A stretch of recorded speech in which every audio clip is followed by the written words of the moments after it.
As a kid, one of my favorite James Bond movies was The Man with the Golden Gun. Some critics say it's one of the weaker in the franchise, and I will concede that some of the direction choices were more appreciated in my youth than they are today. However, the film's MacGuffin, the Solix Agitator, it sparked my curiosity about solar power. Now, the film came out in 1974, just after an international energy crisis. Essentially, a block of Middle Eastern oil-producing nations had agreed to collectively raise prices and cut production of oil. It was a political response to Western support of Israel in the Yom Kippur War. Because of this, Western nations seriously considered alternative forms of energy to oil. Had solar panels been more efficient and cheaper back then, there could have easily been a wider adoption of the technology. We've known for a long time that the sun is our greatest energy resource and the least utilized comparatively. Even Thomas Edison is credited with remarking, "I put my money on the sun and solar energy. What a source of power." Solar was space-age technology, and people thought, He solved the energy crisis. Yes, so you've told me.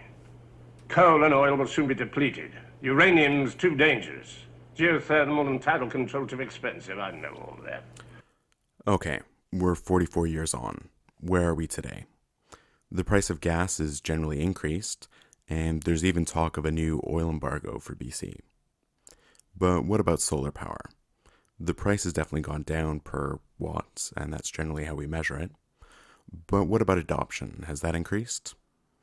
I went to the roof of my condo and I scanned the neighborhood. I can see only one house out of all of these ones sporting solar panels. I'm sure that this is an improvement from the 1970s, and globally I know there has been a huge spike in solar power. The US, China, and Germany have all invested heavily in particular, with some other nations doing their parts. Incredibly, there's already one nation on Earth that is 100% solar powered. Have you heard of Tokelau?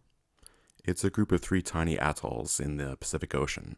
It's close to the equator, but it's far from anywhere. It's got 1 megawatt of capacity, and that supplies all of their needs. But what about BC? Surely we have more solar power than just a few houses here and there. I drove out to the end of the Saanich Peninsula, near the airport, just to have a look around. There, a farmer has created a special solar-driven crop sprayer. It's unique, quirky, but still quite small. What else is out there? Oh, here we go.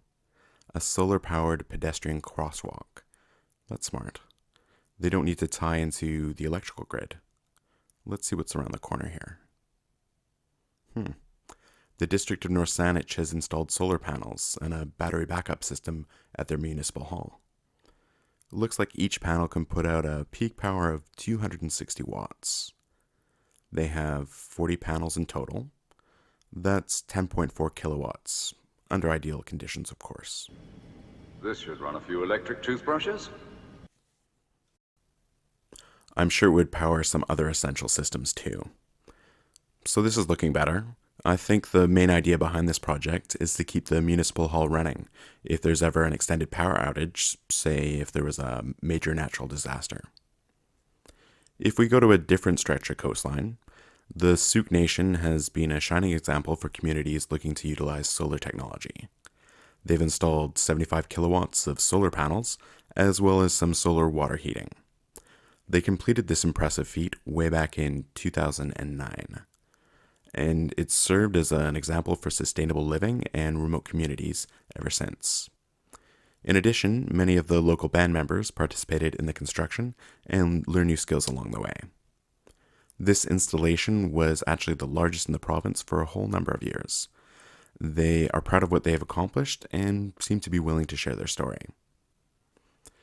More recently, in 2015, the city of Kimberley, BC, imagined a new use for the contaminated site of their abandoned lead-zinc mine. The Sun Mine has over 4,000 panels mounted on 96 tracking units. These tracking units allow the panels to rotate and pivot to get the most sunlight all day. It's enough to power about 200 homes, and the energy is put directly into BC Hydro's electrical grid. It's about the same size as Tokelau. We just use more energy here in North America than they do over there. So, should we all switch to solar today? It really depends on where you are and what your situation is. In Tokelau, it certainly made a lot of sense. And for some remote communities far from the grid, it makes a whole lot of sense for them too. But for myself on Vancouver Island here, and for people on the mainland, and many places in BC, we do have fairly cheap access to hydroelectric power, which is in a sense a form of solar electricity as well. What happens is the water evaporates, falls in the mountains somewhere, and then gravity brings it back down towards the ocean through some hydroelectric turbines. So it's another form of renewable energy. So how does the power get to you from the hydroelectric dam or to you from, say, a solar panel? If you've got your own solar system that is off-grid, then that's going to go through a battery and an inverter and get to you that way.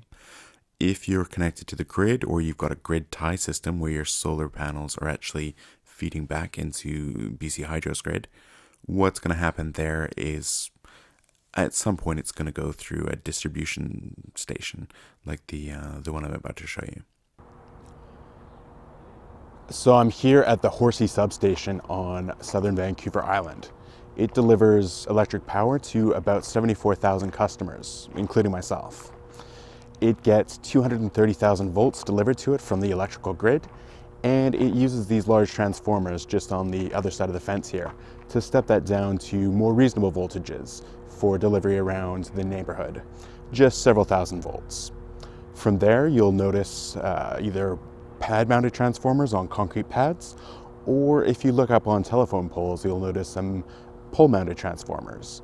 They'll step it down that last little bit to the voltages you're used to in your homes and businesses.